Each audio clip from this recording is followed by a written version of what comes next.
우리 이 시간에는 사사기 4장 17절부터 24절까지의 말씀을 함께 보도록 하겠습니다. 사사기 4장 17절부터 24절까지의 말씀입니다. 제가 가진 성경은 구약 366쪽에 있습니다.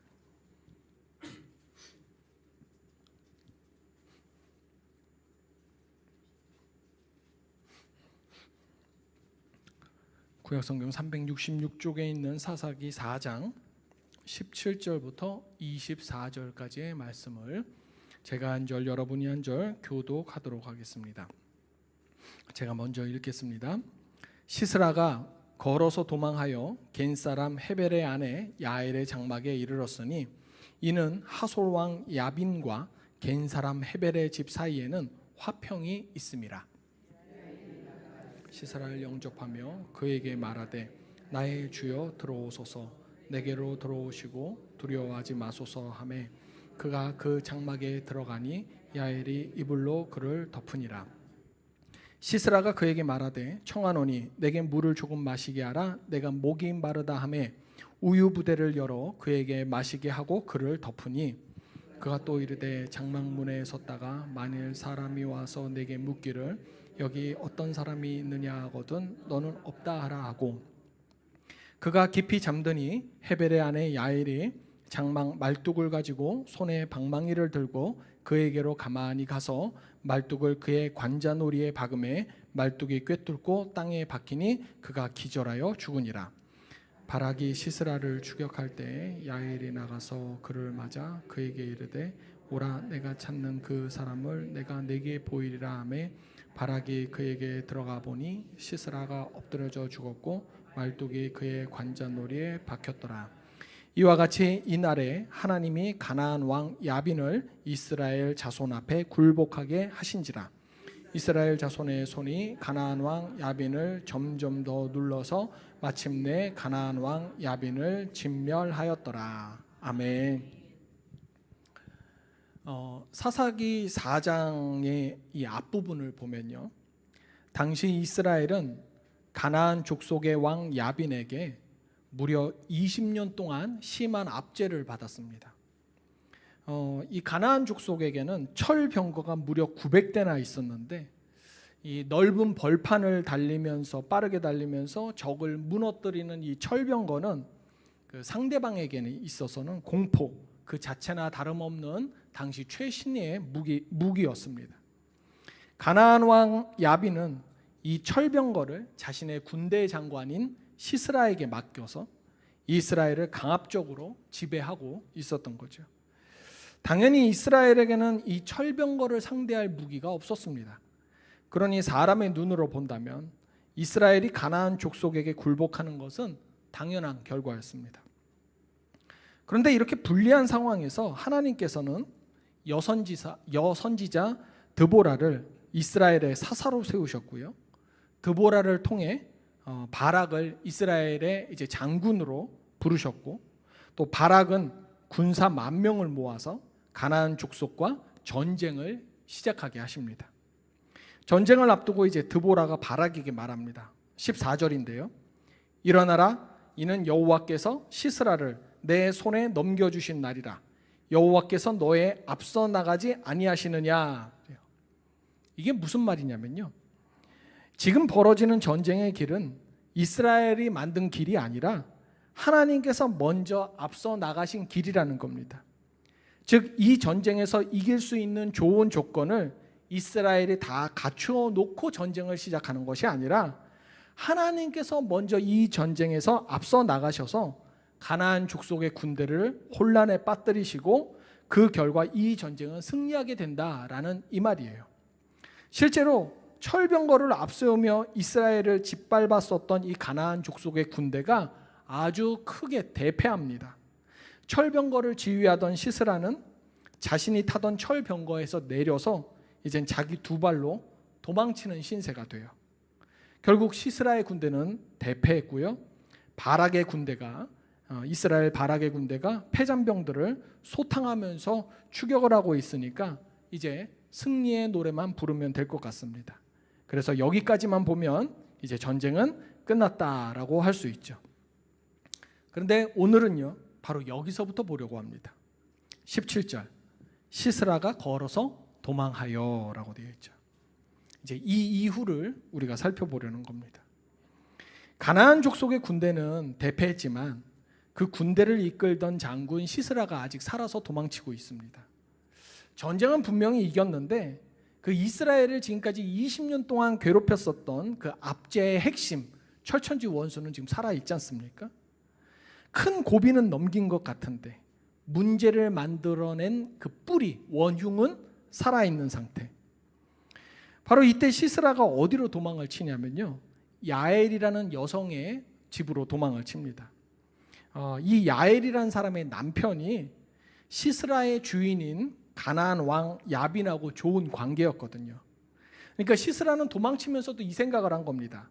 지금 내가 철병거는 모두 다 잃어서 위험하지만 이 집의 남편하고 나의 왕이 좋은 관계이니까 이 아내 야엘이라는 사람인데요, 이 야엘도 나를 안전하게 보호해 줄 수 있을 것이다. 안전하게 숨겨줄 것이다. 그럼 내가 살아서 내가 나중을 다시 도모할 수 있겠지, 이런 생각을 한 거죠.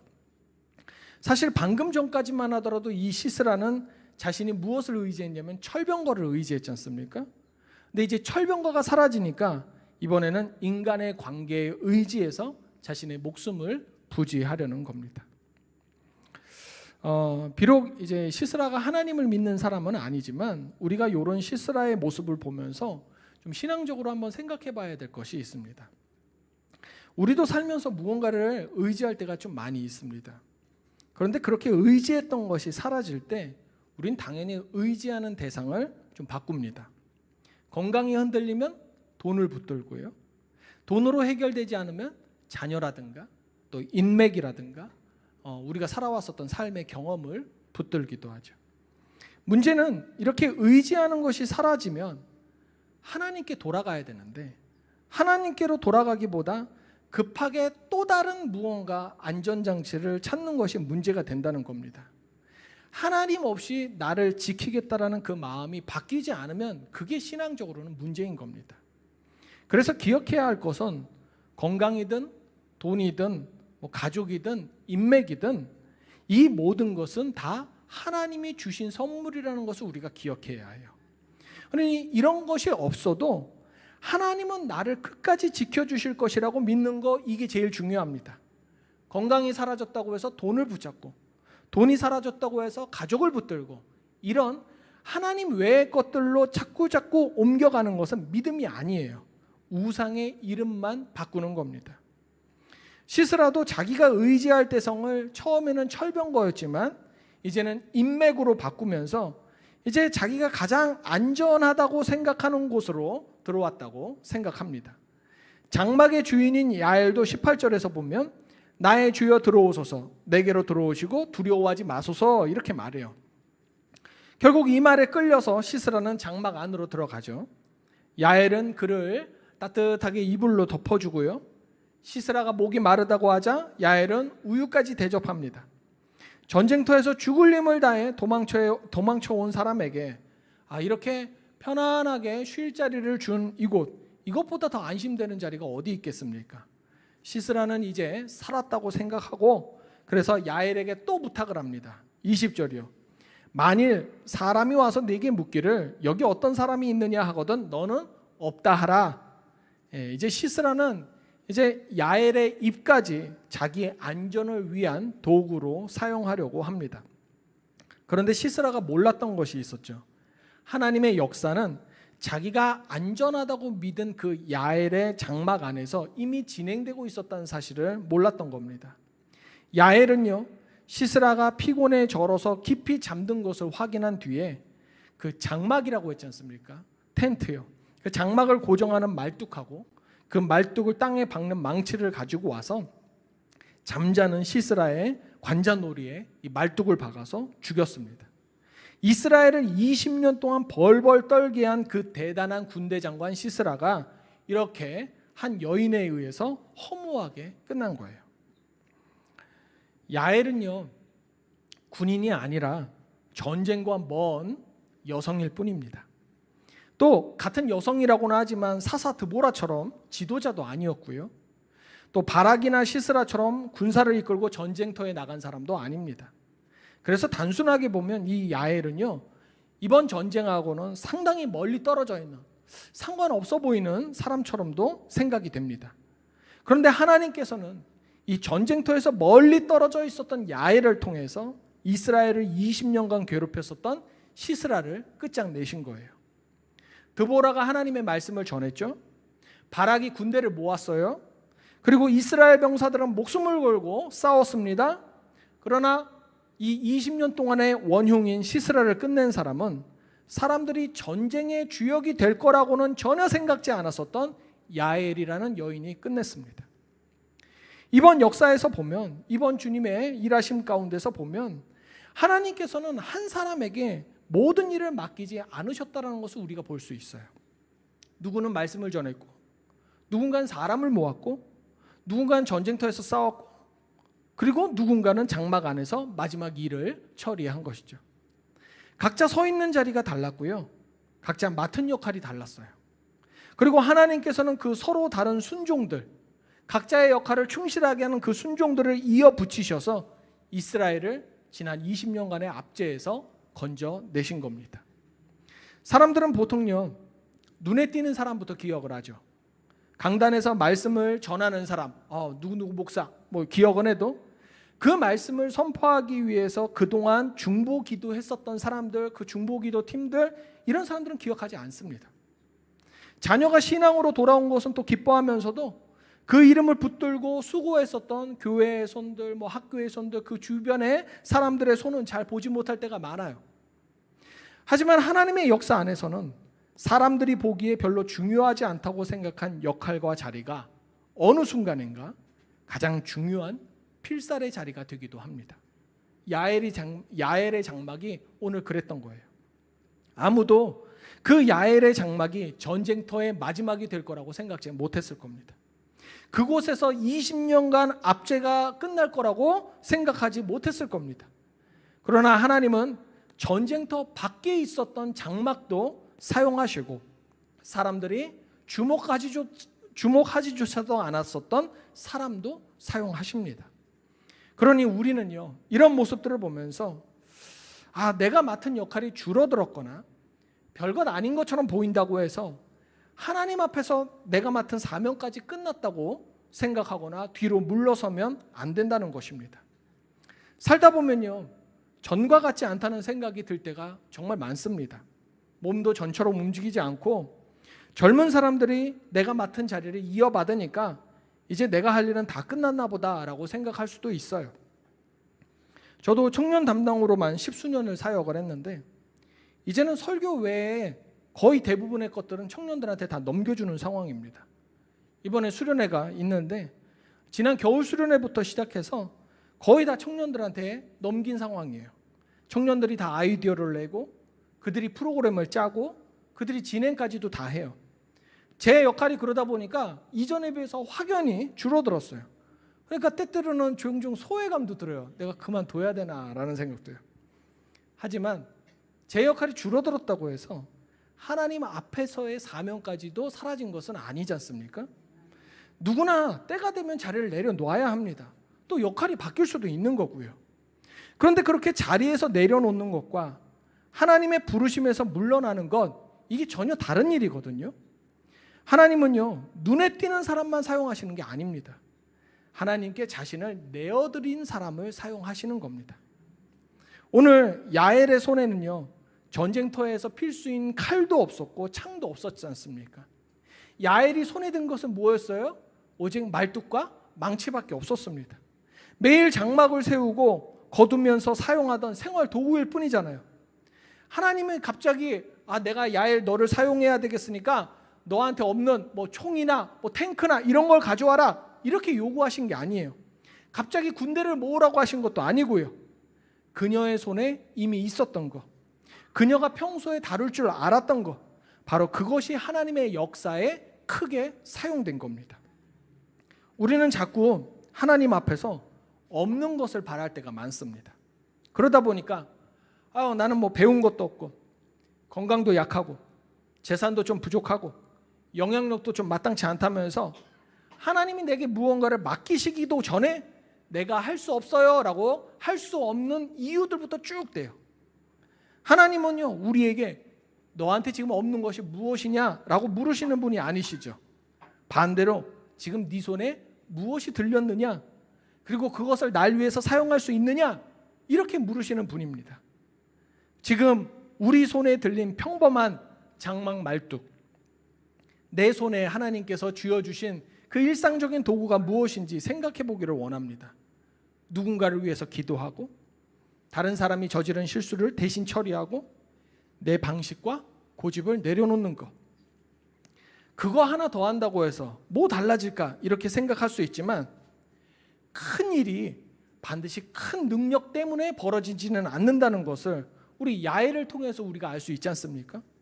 하나님은 평범한 사람의 작은 순종으로도 큰 일을 이루시는 분이시라는 겁니다. 시스라가 죽은 뒤에 시스라를 추격하던 바락이요, 드디어 야엘의 장막에 도착을 했습니다. 그러자 야엘이 이 이스라엘의 장군인 바락에게 말을 합니다. 22절, 오라, 네가 찾는 그 사람을 내가 너에게 보이리라, 이래요.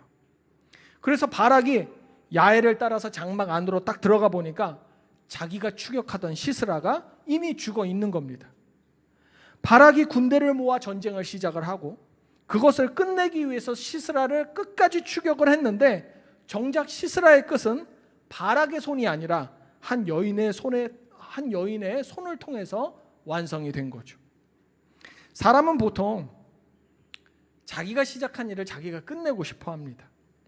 그래서 내가 수고했다면 당연히 내가 열매를 거두고 싶고, 또 내가 오래 기도했다면 내가 응답의 순간을 보고 싶은 거죠. 그런데 하나님의 일은요, 한 사람의 작품으로, 한 사람의 수고만으로 완성되지 않는다는 사실을 우리가 알기를 원합니다. 내가 씨를 뿌렸는데 다른 사람이 물을 그 위에 줄 수도 있고요, 내가 기초를 놓았는데 다음 세대에 가서 그 위에 집이 세워질 수도 있는 겁니다. 그래서 때로는 내가 시작한 일인데 다른 사람이 마치는 것을 바라만 봐야 될 수도 있어요. 그때 우리에게 필요한 믿음이 바로 내가 마치지 않아도 괜찮습니다, 하나님께서 마치시면 됩니다, 이 고백이 우리에게 필요한 겁니다. 전쟁터로 나가서 화려하게 싸우는 것만이 믿음이 아니에요. 하나님께서 나 아닌 다른 사람을 사용하실 수 있음을 받아들이는 것, 그것도 믿음입니다. 얼마 전에 간단한 일이 있어서 이전에 우리 교회에서 사역하셨던 황규범 목사님이랑 통화를 했습니다. 안부를 묻는데 최근에 그 완도 교회에 청소년 쉼터를 열었다고 하시더라고요.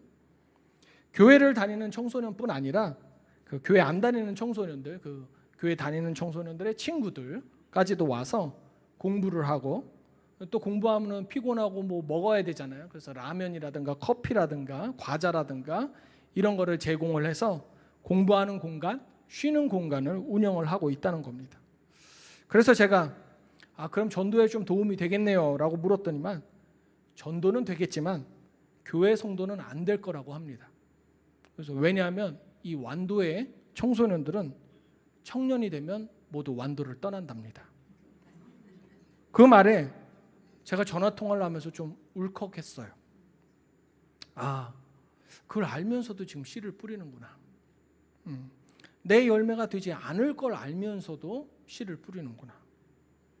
제가 그래서 좀 울컥한 채로, 아마 황 목사님 알았을 텐데, 너무 고맙다, 너무 훌륭하다 이러면서 축복의 말로 통화를 마쳤는데요. 여러분, 이런 믿음이 있어야 다른 사람의 열매를 보고도 기뻐할 수 있는 겁니다. 자리를 넘겨주면서도, 씨를 뿌리면서도 서운함에 빠지지 않을 수가 있는 겁니다. 매번 숫자만 세고 어떻게든지 인원을 늘려서 내 영향력을 크게 보이도록 하는 거, 여러분, 그거 믿음이 아니에요. 내가 빛나지 않아도 그 밑에서 하나님의 나라가 탄탄하게 세워지는 것 때문에 감사할 수 있어야 되거든요. 바락이 야엘의 장막 안에서 확인한 것이 바로 이겁니다. 자기가 이 전쟁의 전부가 아니었다라는 사실을 깨달은 거죠. 나는 여기까지였구나. 이 시스라를 끝낸 거는 이 여인이었구나. 드보라도 이 전쟁의 전부가 아니었고 야엘도 이 전쟁의 전부가 아니었습니다. 이번 사건에 등장한 어느 누구도 모든 일을 혼자 다 하지 않았어요. 그렇지만 하나님의 계획은 온전하게 다 이루어진 겁니다. 23절, 이와 같이 이날에 하나님이 가나안 왕 야빈을 이스라엘 자손 앞에 굴복하게 하신지라. 뭐라고 써져 있습니까? 성경은 드보라가 승리했다고, 바락이 해냈다고, 야엘이 이루었다고 말하지 않았습니다. 하나님이 굴복하게 하신지라. 그들 각 사람의 순종과 용기는 분명 귀한 부분이지만 구원을 이루시는 분이 하나님이시라는 사실은 분명합니다.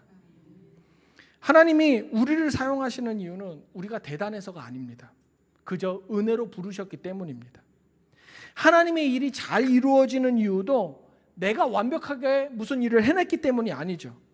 하나님이 시작하신 일, 하나님께서 끝까지 붙들고 계시기 때문에 그렇습니다. 오늘 하나님께서 우리에게 요구하시는 것은 거창하고 화려한 일이 아닐 수 있습니다. 하나님께서는 각자의 위치에서 각기 다른 방법으로 응하는 우리의 작은 순종을 다 다양하게 사용하시는 겁니다. 그러니까 내가 아니면 아무것도 되지 않는다고 생각하지 않아야 합니다. 일을 완성하시는 분은 하나님이십니다. 일의 크기는 하나님한테 다 맡기고 결과가 언제 나타날지 또 누가 마지막 열매를 거둘지도 하나님 앞에 맡겨야 합니다. 우리는 그저 지금 내 손에 들린 것을 주님 앞에 가만히 내어드리기만 하면 됩니다. 그러니 작다고 물러서지 말고 또 내가 전부인 것처럼 붙들지도 말고 오늘 내게 맡겨진 순종을 피하지도 말고 나머지는 하나님 앞에 맡기는 저와 여러분이 되기를 원합니다. 하나님께서는 우리가 내어드린 그 작은 순종들을 엮어서 하나님께서 시작하신 일을 반드시 하나님의 방법으로 크게 완성하십니다. 그 하나님을 신뢰하면서 오늘 우리 손에 맡겨진 순종, 그 작은 자리, 그 작은 방법, 그 작은 위치, 그것을 기꺼이 내어드리는 우리 모두가 되기를 주님의 이름으로 축원합니다. 기도하겠습니다. 하나님 아버지, 우리의 연약함을 아시면서도 주님 하시는 일에 은혜로 불러주심에 참 감사합니다. 그러나 우리는 때로 능력이 부족하다는 이유로 책임을 피했고 또 반대로 모든 것을 내가 해야 된다라는 그 교만으로 심지어 하나님 앞에까지 나서려고 했었던 모습을 용서하여 주시옵소서. 우리에게 맡기신 자리를 이제 분별하게 하여 주시옵고 보잘것없어 보이는 일이라는 시선과 생각을 거두고 우리의 일상부터 하나 둘씩 충성으로 감당하는 자 되게 하여 주시옵소서. 내가 기대하는 열매와 다른 사람의 평가와 인정받음에 집착하지 않게 하여 주시옵고 다른 사람을 통해 이루어지는 주님의 역사도 기뻐할 줄 아는 하나님 나라의 백성다운 마음가짐과 믿음이 있게 하여 주시옵소서. 가정과 교회와 이웃을 위해서 오늘 건네야 할 말이 있다면, 행해야 될 책임이 있다면 외면하지 않게 하여 주시옵고 그럼에도 불구하고 성령께서 우리의 부족한 손을 붙드셔서 주님의 선한 뜻을 이루는 통로가 되게 하여 주시옵소서. 예수님의 이름으로 기도합니다. 아멘.